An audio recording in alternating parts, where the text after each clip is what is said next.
All right, everybody. This is going to be our Logan Martin, our championship recap.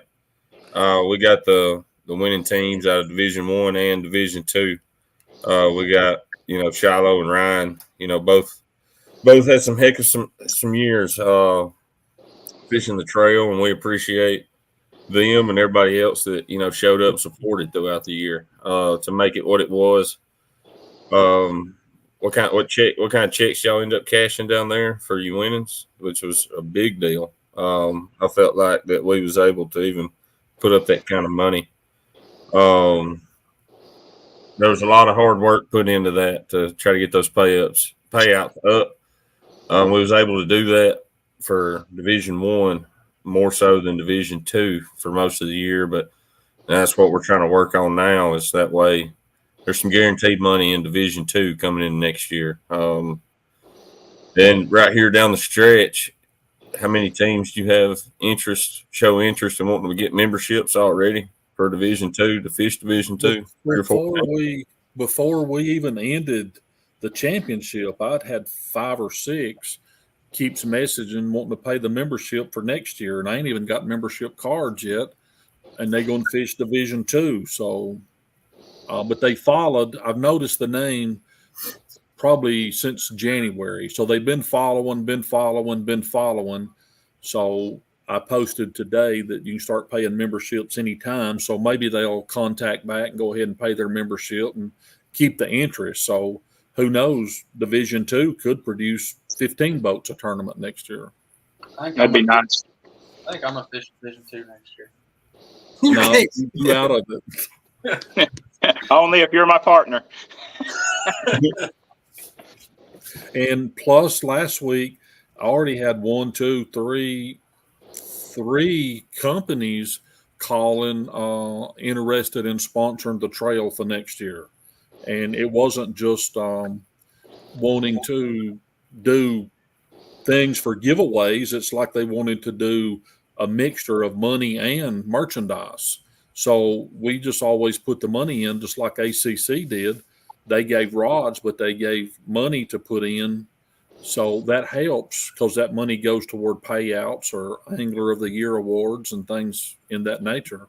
And I think if I added correctly, everything we paid out Saturday was close to $12,000 in Division One, Division Two, Angler of the Year awards, and things like that was close to $12,000. And I think that's huge for just the state trail. Yeah. Yeah, and consideration you just had a national tournament pay $1,400 for first place. So and you got to look too that I had 3 people promising to put money in that they never did produce. After they did that and we said things, then they started backtracking after January. And I understand the economy wasn't good for all of the companies in the field, in the industry. So maybe next year it'll be better. Yeah. And maybe get some more sponsors, some money sponsors going in next year. We got till October, November to kind of get some money up, and but that's going to take more than just us. I know some anglers brought some money to the table, and we credited towards entry fees and stuff like that, and we'll continue to do that. Just for the legwork of somebody bringing some money to the table to help with everything, and who knows, may end up with enough money to make Division One payouts better and have guaranteed money in Division Two, and that'd be a big thing if we could get some guaranteed money in Division Two and really advertise that for a guaranteed payout for people wanting to come try their hand at fishing. So I've already got 3 companies on the hook myself for next year. So well, the goal for Division Two was to try to beat Crappie USA's amateur, which they only pay $750. So we were trying to get it this coming year to pay a guaranteed $1,000, and trying to keep the Division One above Crappie USA's $2,000. So if we can keep it at $2,500 and make Division II, 1,000 or 1,200. That's pretty good, especially for just inside the borders of Alabama. Oh yeah. I know Shiloh likes those $2,500 checks. This weekend was a little bigger. Yeah. What y'all get? 5, 4? Yeah, I am big fish. Yeah. So that was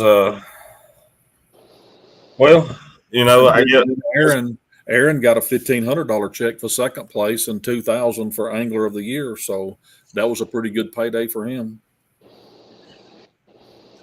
the Shiloh had came to Pickwick. Yeah, we had just fished one more tournament. We've been all right. Yeah, missing that Pickwick tournament, that was a killer. I don't like it. Because if y'all would have been, well, that was the 300-point system. Yeah. So you just about had to fish it, and then if y'all would have been there, y'all would have been 1 or 2. I mean, there ain't no ifs, ands, or buts about it. Yeah. But next year, the qualifiers will all be one-day tournaments, and the championship will still be 2-day. But I guess we'll go ahead and it don't matter who goes first or whatever, but you know, kind of break down kind of what y'all was doing to pull off what you did on Logan. Is the big question that everybody wants to know. You know, kind of how y'all did it. Ryan, it's your home lake. I'll let you go first. I appreciate that. So, you know, me and Eddie were basically babysitting fish for a couple weeks, and we stayed in I would say probably a mile stretch of a lake at the most. I would say probably 95% of what we fished both days was in one core area.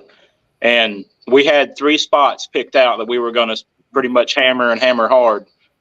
And kind of a funny story to that is Friday on takeoff, just by chance of luck, I got out in front of the pack, and our first stop that we were going to stop at, we were at the front of the pack, and I look at Eddie and it's like, hey, this spot's a secret. Let's go somewhere, you know, to our number 2 hole and see what happens, and we'll come back here later in the day. So we kept on cruising and got to our number 2 hole first, and we pretty much camped out there most of the day. We left a little bit early and come back to go to that one spot, and another team was on it. And day 2, same goal, same thing happened. Out in the front of the pack, went to our number 2 spot and pretty much stayed there most of the day, and kind of put it in cruise control by 9, 10 o'clock, just, you know, trying to pick out a certain fish here or there. I think we only culled maybe 1 fish after 9 o'clock on Saturday. So things just really worked out in our favor. You know, we were fishing deep structure, I'd say 15 to 20, 22 foot, and we were throwing minnows at them, you know, long pulling minnows and just dropping on stumps and sticks and, you know, stuff here or there. So it went really good for us.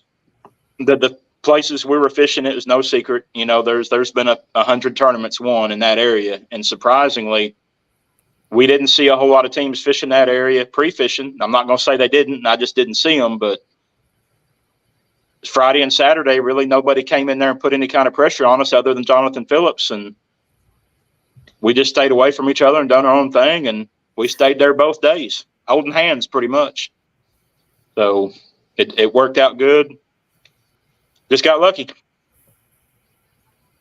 That helps, having a little luck. Yeah, and once the boat traffic got up Saturday, we did go look at a couple other areas, but you know, we left and come back to our core area and end up culling 1 fish at like 1 o'clock, and at that point, or I think it was like 12:45, and at that point, we just pretty much said we're done, and we just pretty much just the slow ride all the way back to the boat ramp, and I think we showed back up at the boat ramp at maybe 1:10, something like that, and we were done. So. And then Shiloh proved that there are hybrids in Logan Martin. That's right. So I'll just kind of like go through my thought process. So Tim and I got there Wednesday. We didn't have any fish to babysit like Ryan, but so being there in September back for Wally's, I was able to spend a lot of time on the lake, do a lot of scanning, and kind of know the lake pretty well. And I thought it would fish really, really similar, being post spawn. So unlike the rest of the field, I knew upriver is my strong suit. I knew I could go up there, find fish shallow, chase them around in mud, and that's what we did Wednesday. We went up river, and we didn't go far. A lot of people thought we went all the way up to the dam, but I think I was 7 or 8 minutes from the boat ramp. I told Keith Friday morning when everybody peeled out of here, I said, I don't know why they're doing this. There's no reason. I don't have nowhere special to be. I'll sit here till 5:45 and then leave the ramp. And that's exactly what we did both days.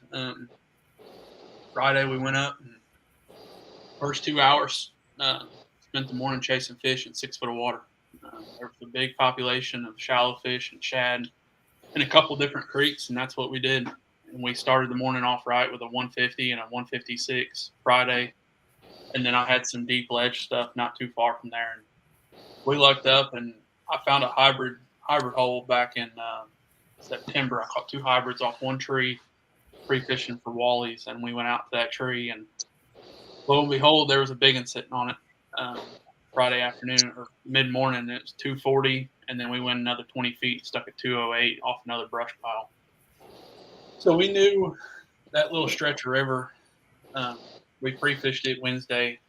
I broke 2 fish off in it with casting with 2-pound line. They were bigger fish. Just I set the hook and immediately snapped them off. So we knew we needed to stay upriver when we were pre-fishing. I knew, and Ryan hit on it perfect. The boat traffic on the lower end of the lake, and those guys only had, like, Ryan, when did you guys start getting beat up by pontoons? Was it 10:30, 11 o'clock? Friday wasn't bad because obviously it was Friday, but when it got started getting close around lunch, Saturday was way worse, but Saturday it started, 10, 11 o'clock. I mean, it was pretty rough. And at that point, if you didn't have some kind of hidey hole, you're just going to be sitting there just doing the dance all the rest of the day. So Tim and I didn't see another. Oh, we've seen a couple of bass fishermen. We didn't see another crappie fisherman or a pleasure boater Friday until we got to the boat ramp. We had it all to ourselves. I was able to really slow down on the ledge and pick stuff apart. I think that helped me see them bigger fish and settle in on them. The 208 we caught, I actually missed her twice, and then the third time I was able to stick her. She just was short striking a minnow, so I went down the smallest minnow I could find and threaded it on the hook and prayed she'd eat it. She got it, but same with Saturday. We got 7 1/4 on our scale Saturday morning by 9 o'clock, and we went to coast mode. I started looking for just giants. I knew it. Second place and below was going to have a big bag to even catch us. We just started looking for giants. I'm like, we're going to do it. We're just going to go look for 2-pound plus fish, and that's what we did the rest of the day upriver. When we came across them, couldn't get them to eat. They're there. We seen Saturday the same. We could have had the exact same bag if we got them to eat. They just wouldn't fire. Unfortunately, we couldn't come up with a kicker. I mean, really, either day. We were stuck in that 130, 140 range, and we had opportunities to catch several. I couldn't get them to commit. And I threw everything but the kitchen sink at them. Several different colors, jigs, plastics. It just the big fish for us didn't want to hit either. So well, in that sense, it was a lot like September back at the expo. Yeah. We had some better bags. You was able to get some better fish to hit, but those big bites were not easy to come by. You had to work on them and actually work those fish. Wesley, the biggest thing I noticed between September and now was not only back in September. I mean, it was hard to catch a fish. Yeah, it was hard to get if you caught a 120, you were doing something. Like a 120 average, you could do it several days in a row. Holy crap! Yeah. And I mean, honestly, Friday, Keith, I think I told you at the ramp Friday morning, I'm going to go out and catch 7.5 to 8 pounds. That's what I expect to catch both days. Friday, we come across 2 kickers, and it was like, holy crap. We have 9+ on our scale right now. We're done. There was no reason to keep beating them up. We knew we were going to need, 4 or 5 140 plus fish Saturday, and that's what we went out and caught Saturday is what I expected us to catch Friday. But I know you said that if somebody come in at 8 pound, they was going to be in contention for the top 2 or 3 spots. So, Yep. and other than your bag, them 8 pound bags was second, third, and fourth. Could have been a fifth place one, just barely 8 pound if it was. But that's what the I two seen. kickers made a world of difference. We just Shiloh and I actually seen each other on the water. I think what was it, Thursday morning? Thursday morning, I told you I was going south. I was Yeah. going to a lot of fish. And that's exactly what I said. 7.5 to 8 pounds. I think you'd be sitting good if you could catch that both days, and I was exactly in that ballpark. So Tim and I went down. We had a goal was Wednesday we'd spend it upriver above Lincoln, and Thursday we would spend downriver. And we spent all day Thursday. I mean, till 3:45, hitting brush piles, hitting shallow flats, and stake beds, and everything. And I don't think we caught a fish bigger than 130. We fished, but we caught a million of them, but nothing bigger than 130. And I knew upriver that I had seen we've seen some better fish downriver. Don't get me wrong, but to the one good fish we seen downriver, we seen 4 of them upriver. So I just knew something just told me to stay up there, whether I'd stay there all day or just grind it out. Well, I really thought Ryan and Eddie was going to fish north because on Monday evening or Tuesday evening, I was sitting on the bank there at Wesley and them's camper fishing, and Eddie pulls up and talking, and the words out of his mouth was, the tournament's going to be won on the north. Well, I didn't know if he was joking or not, but I just then he laughed a little bit, and then me and Wesley went out one evening, and that's when Ryan was getting there, and they passed us, and he's hollering something. I don't know if we were going south or we were going north, but I just figured y'all would be fishing north. And I've told all y'all this, in private conversations, but I never, ever go north of I-20. And me and Eddie had went up there one day just to poke around a few creeks and stuff. And I'll be honest, I didn't see anything that I wanted to see. And I just went to where I was comfortable with. I mean, we all know I got on that lake day in and day out, and I know it just as well as anybody. And I'm not comfortable with the type of fishing that Shiloh does. Yes. So I went with what I knew and just stayed with it. And I mean, it worked out for us in the end. And I'm not gonna lie, we were junk fishing. We were in shallow. I think I told Ryan Thursday that Wednesday I caught fish at shallow. It was 3 foot, 18 inches deep.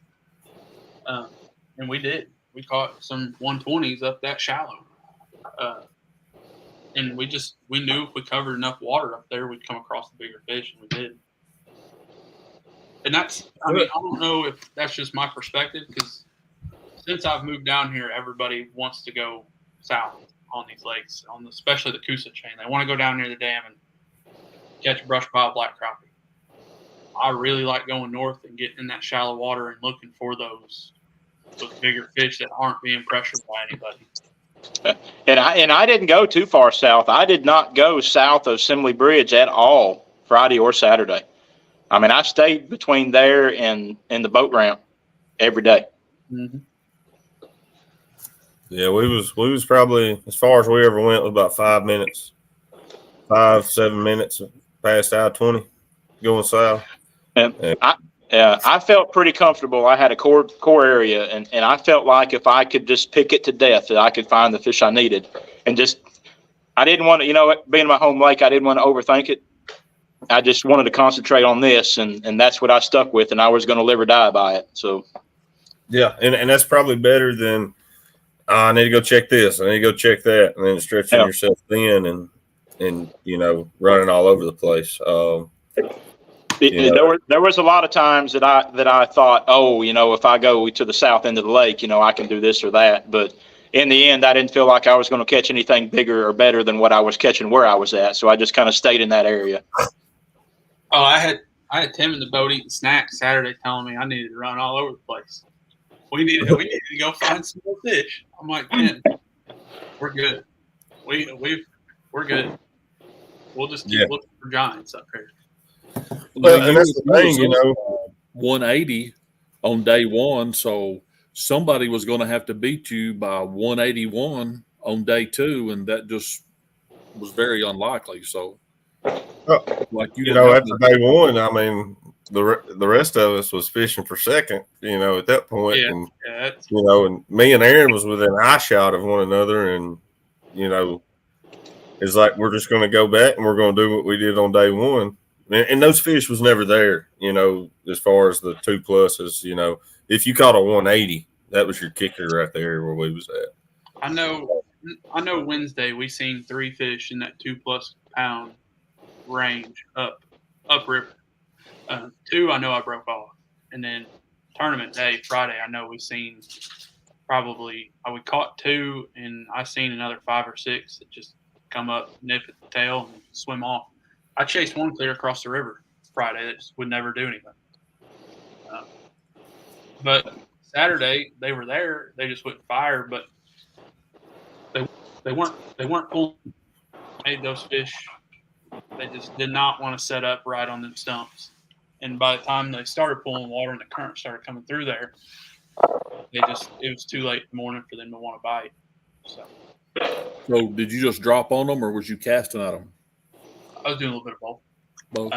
All our big fish I caught on a little bitty 64th ounce brown jig, dropping on them with a 15-foot rod.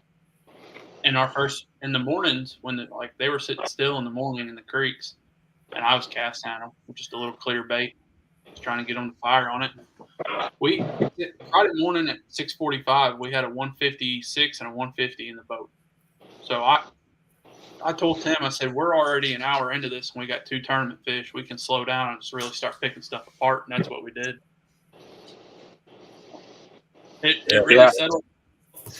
That's part of where I think, you know, me not leaving the ramp till 5:45 gets me in a groove. And I explained it to Keith is, so everybody rushes to their spot. And Wesley, I know you know this, but when you get to that spot and you put that trolling motor in the water and you're just sitting there, and then you got 25 minutes to wait, that feels like 3 hours. I can't stand it, and it drives me insane. But when you put that trolling motor in the water and that transducer's pinging on them fish, even if you're 70 feet from them, they're still feeling it. Those fish aren't going to stay there, and they're not going to come to there. They're going to be like, I'm going to go somewhere else. There's somebody here messing with our house. I'm going somewhere else. So me leaving the ramp at 5:45, when I'm putting my trolling motor in the water at 5:55, and I'm hitting enable sonar, by the time I get a rod out, get it set up, get my brakes down, it's 6 o'clock and I'm in a rhythm already. I'm not having to sit up on the front of the boat and waiting and be like, oh, I should just go ahead and check this. No, I'm already in that rhythm. I'm just going to keep going. So. Yeah, it is a wait. It is a wait. I can't sit there and wait for 15 minutes. No, that's the longest 15 minutes of the whole day right there.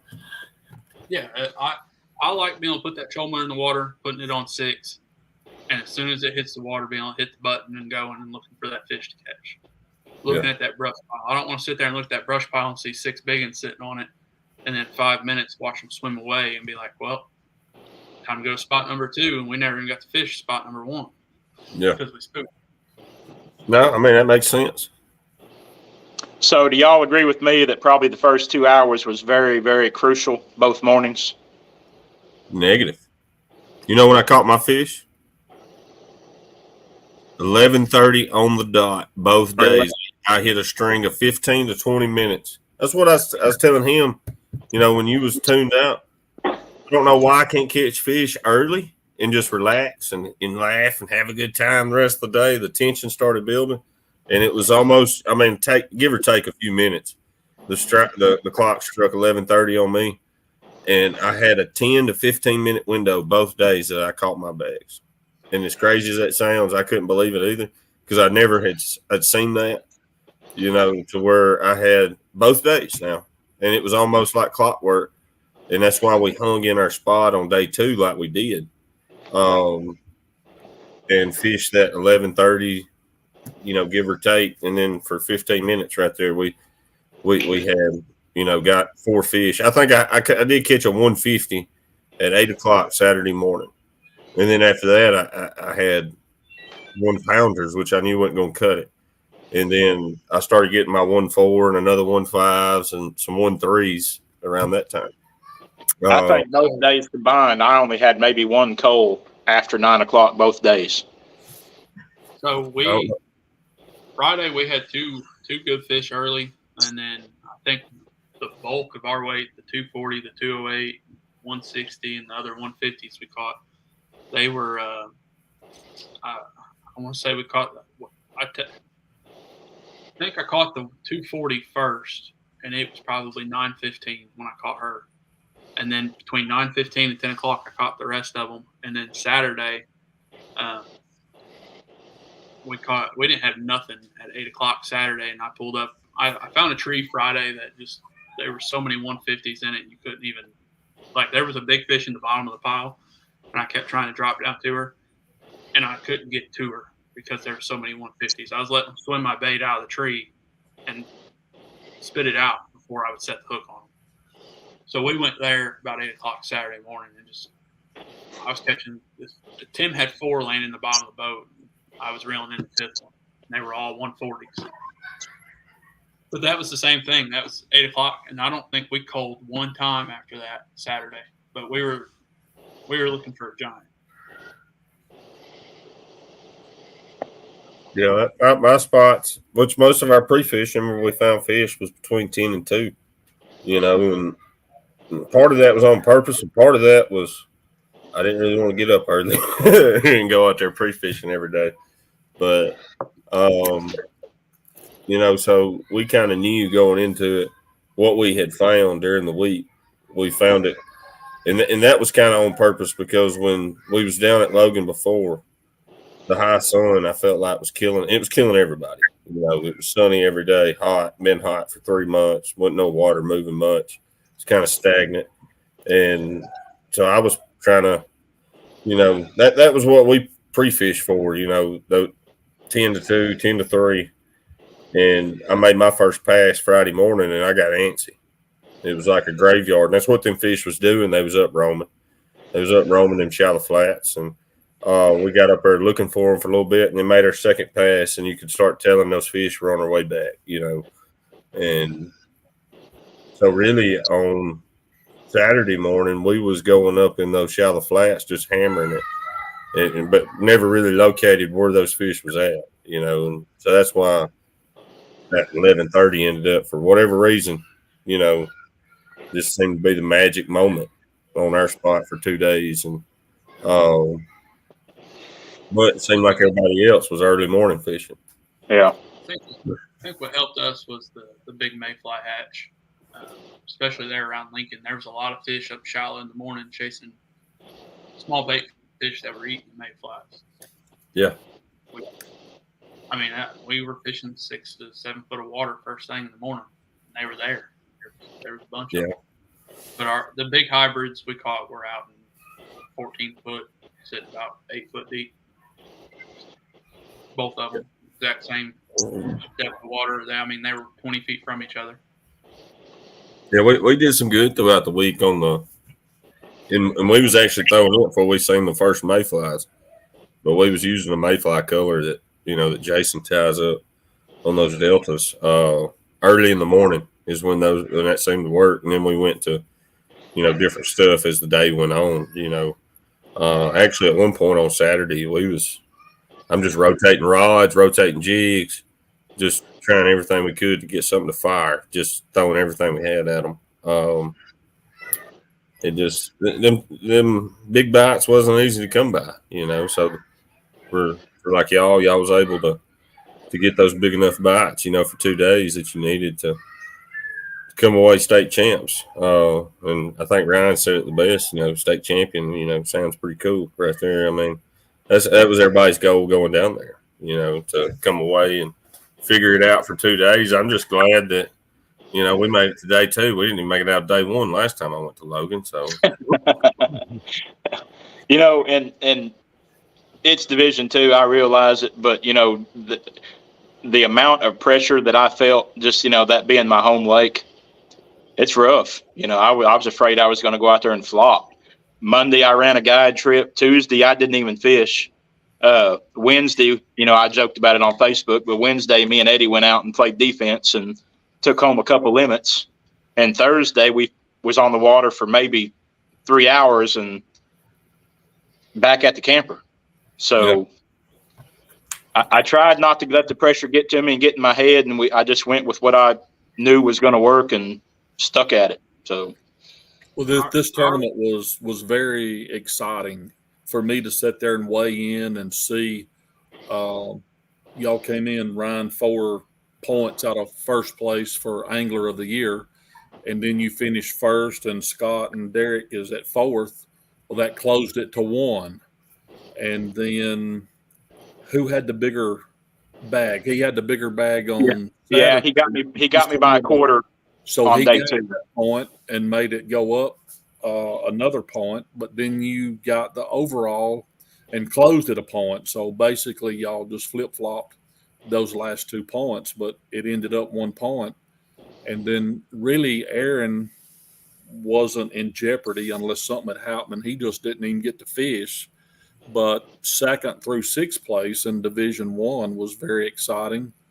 Wesley Collins come in 14 points out of 2nd place and closed 4 the first day to make it 10, and then come in, and it was enough a difference the 2nd day and the overall to tie. And then you go to that tiebreaker on the big fish and a 148 and a 149. It was just very exciting on my end to be there watching how it all played out. It's amazing how you can spend the whole year and things, just the weights, the points, everything, it just gets so close. Yeah. Yes. And it just goes to show the anglers that we have in both divisions.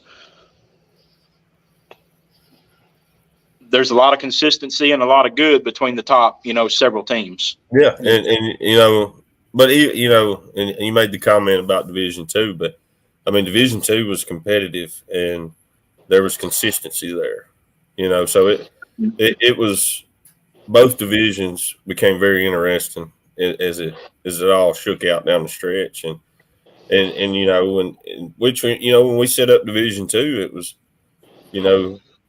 that way you had somewhere to learn, and some of these guys coming in, maybe some of these guys coming in to fish Division 2, that makes them feel like they got more of a chance to win. But, in all honesty, those of y'all that's in Division 2 that fish Division 2, y'all are, some dang good fishermen in your own right. Now, Scott and Derek, they had a heck of a season. I think off the top of my head, what they win, 4 out of 8 tournaments? They won 4 out of 8. Yeah. He won the championship and then another one somewhere. Yeah, and I think we finished 2nd 3 or 4 times. But, unfortunately, I wasn't able to fish early in the year but for personal reasons. But, they had a heck of a season. I don't want to take anything away from them too. So when you win 4 tournaments out of the 8, that's pretty good. Y'all had 2, Avery had 1, and Lady Cannon had 1. So that lets you know any given day somebody could win.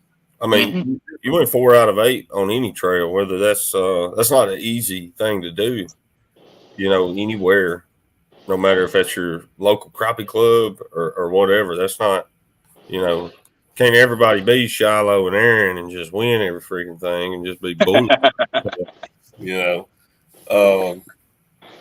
Except for maybe Hayden. Hayden wins a lot, but so I mean, I think year 1, with the 2 divisions, I think it was a very, very successful. We had more tournaments overall this year, but it was a very successful year overall.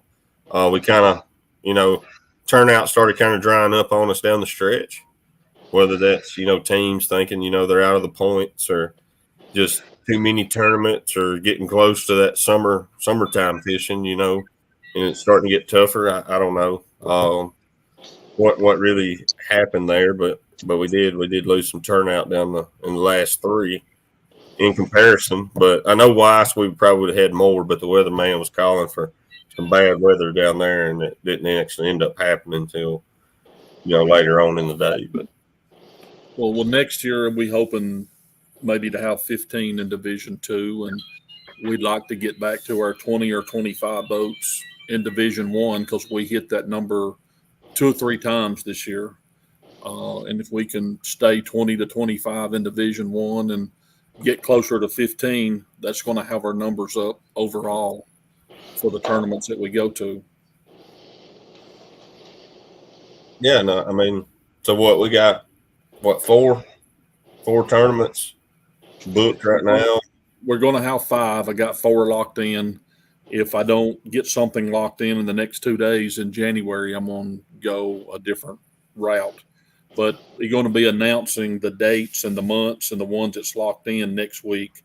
And it'll have a question mark for January. And then I'm exploring options for the championship with 2 or 3 different locations. And then we will have it all announced before we start. Well, ask them what they think about the holding off in June and having a November championship. Keith already knows my opinion.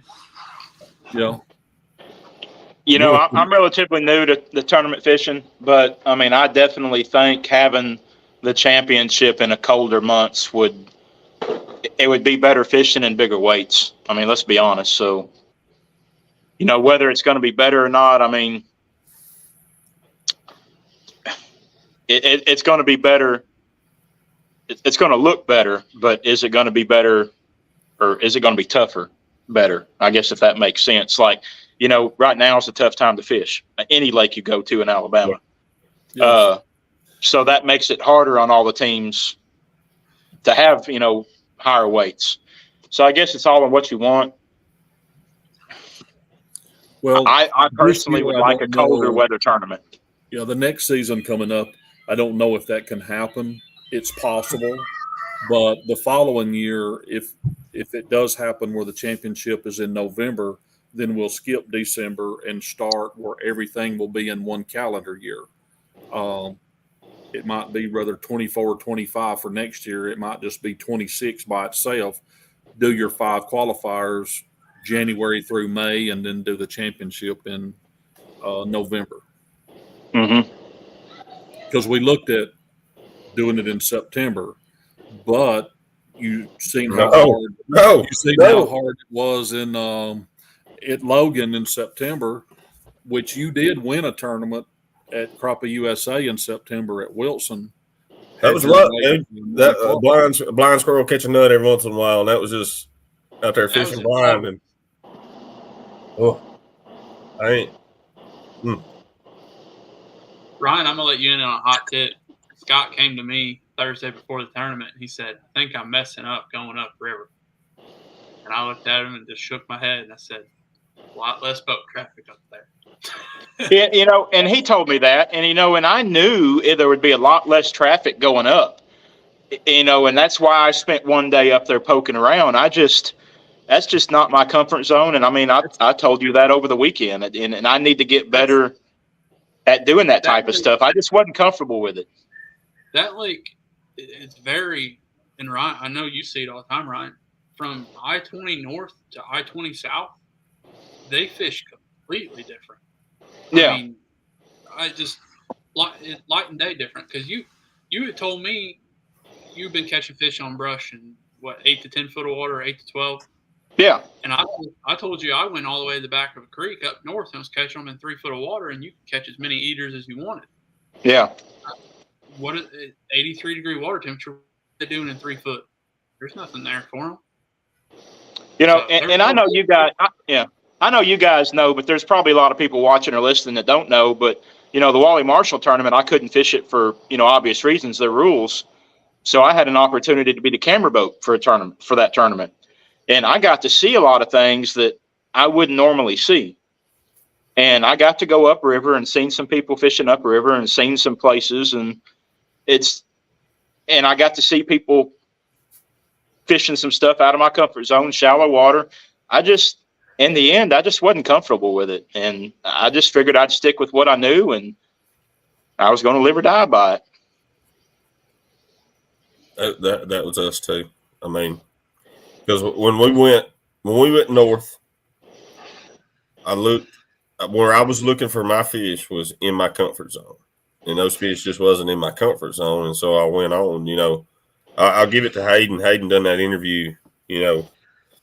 With it was actually Mr. Crappie when the year he won the expo, and one thing that stuck with me that he said, and in these tournaments, like that was a national championship tournament, but coming into this, being a championship tournament, everybody earned their right to be there, and so going into it, we knew if we was going to have a chance, we was going to have to do it doing what we was the best at or what was in our comfort zone. You wasn't going to go learn a new thing on the fly or a new trick. We needed it to work out, and but Shiloh went up there and played his game, and his game won. But he done what he was good at, and what's that's comfortable to him.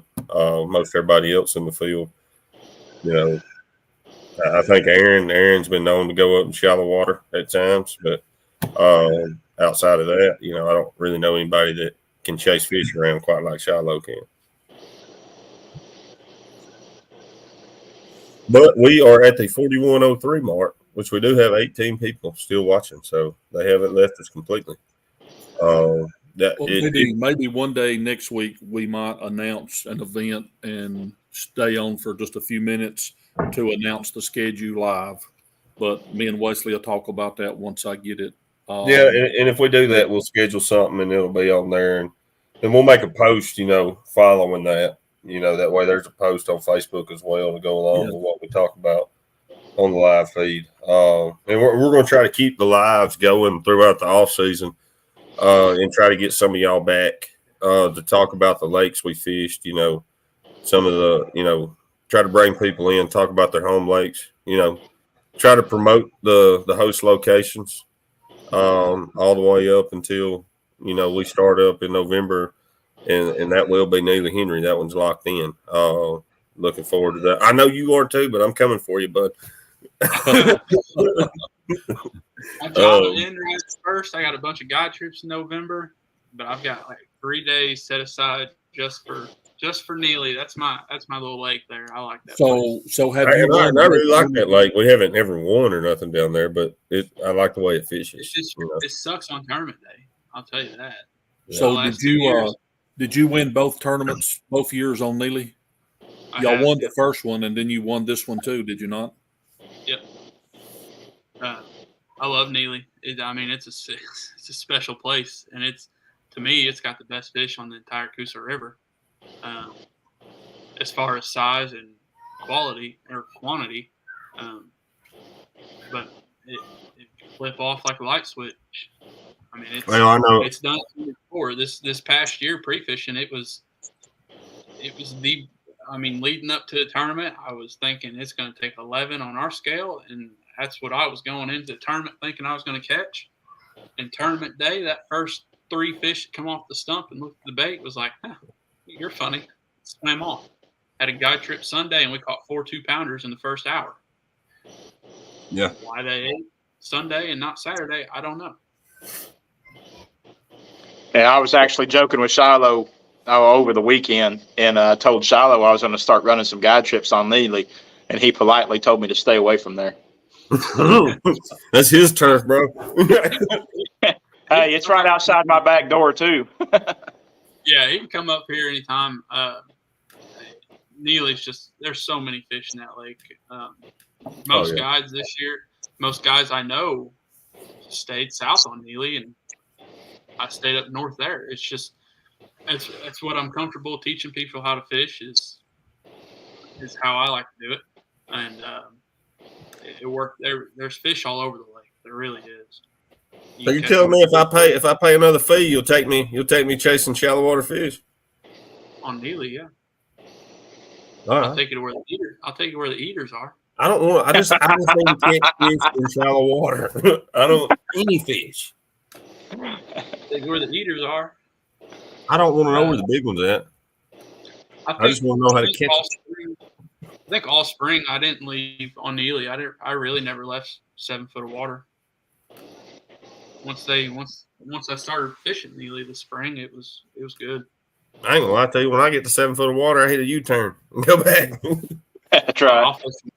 I'll chase them I all do up. want to throw one thing out there. That first year we did, if you brought a sponsor to the table financially, for every $500, we gave the angler or the angler team 50 of that 500 to go toward their entry fees. We didn't do that this year, but because we gave the ones that paid early, we gave 10% off, or not paid early, but paid in full. And we still might do that too, but we're going to do that again. So if you got people that you bringing to the table, every $500 in money, you're going to get a $50 credit on your entry fees. We did 100. It was We 500. did 100? Yeah. Okay, well, it'll be 100 then. Whatever we did the first year. Yeah. It was for every 500, they got credited $100 towards the entry. That's what it'll be this time too. We're going to do the same thing we did the first year. Keith, have you got a number in your head for the what the amount is going to be if we pay it in full now? Well, not at the moment, but the time I release the schedule next week, I will know then. It won't be as much as it was this time because we don't have 8 total tournaments. We're only going to have 5 in a championship, so we'll be less 2 tournaments. Have you decided how many tournaments will go towards points? We're going to say 4 of the 5. Okay. I give everybody a mulligan. Give everybody that one mulligan, or if something happened, you don't never know, sickness or accidents might cause somebody not to get the fish, and they can use that as the one that they throw out. So that's the plan, is to count 4 of the 5. Just make sure you schedule them all on the weekends I'm off. Well, because I think your off weekends are the same as mine. I think that pretty close. But we'll do. It's going to be your 4 best qualifiers in the championship. So the championship's going to count. And with the way that everything played out this time, and this is not me being biased because I benefited from the 300-point system, but it gave a lot of opportunity down there. To be able to, I think there was really only one team that everybody felt like going in down there was safe in the points in our division. Anyways, y'all was a lot tighter, top to bottom in Division 2 than we was, and that was going to be Aaron. But 2 through 6 was kind of up for grabs if the scenario played out right, and it kind of did, but it kind of didn't at the same time. To make a 14-point jump. So that 300-point system will stay intact for the 2-day championship, and then we'll stay at 5 fish. Seems like everybody across the board, all tournament trails are starting to go to that 5 fish. It's kind of odd now. As weird as that is, it's odd to see 7 fish tournaments now. I don't know about. I guess Mr. Crappie's going to stick that way. Everybody else has went 5. So, but we're just gonna try to repeat it right now. Go for a third year. He's gonna have a spot on his shoulder, or a target on his head for next year. Repeat. He can't take none of the rat poison. Buy into the rat poison. That's what we need to do. We need to all tell him how good he is every day at live well checks, and he'll get to his head, and then he'll start Cadillac. What's funny is your tournament partner walks up and rubs my shoulder every tournament. He's like, I just need a little bit of that luck. He also celebrates June, Shiloh. So we don't know if he's really wanting luck or what he's wanting from you. I don't know. He walked up. I just need a little bit of that luck rub off on me. I did the same thing Friday, so I can't really say nothing. Just let to give him a little credit, if we go back to Pickwick Wilson on day 1, he did catch the biggest 2 fish that they had. So he's came a long way too. He's too worried about them ditch pickles. I know he don't go practice the crappie fishing when he's got free time. Yes, I hope he's watching this, but I doubt he is. He's probably all I've ever seen him do is eat. Yeah. Yeah, he does do a lot of that. Well, alrighty. Well, I'm gonna get off, and we'll make a announcement in the next few days when we're going to release the schedule. But we're going to try to do it one night next week. Yeah, and I'll schedule the broadcast. I have to look see what day works out with work. That's the big thing for me is in 12-hour shifts. But thank y'all for joining us, and we kind of ran a little longer than anticipated, but hey, that was fine. It was fun. Look, this was the last one of the year, and it was all fun. Yeah. And thank you everybody that tuned in, and just want to reiterate, thank you to all the teams that supported the trail throughout the year. That's a big deal, especially going forward. It makes what from the tournament director side, I know for him, makes it worth it. That the effort that's put in to build the trail, that there's people showing up to support that. So, and we'll continue to go along with it as long as the support's there. So thank you everybody, and we'll see y'all next time. Thank you.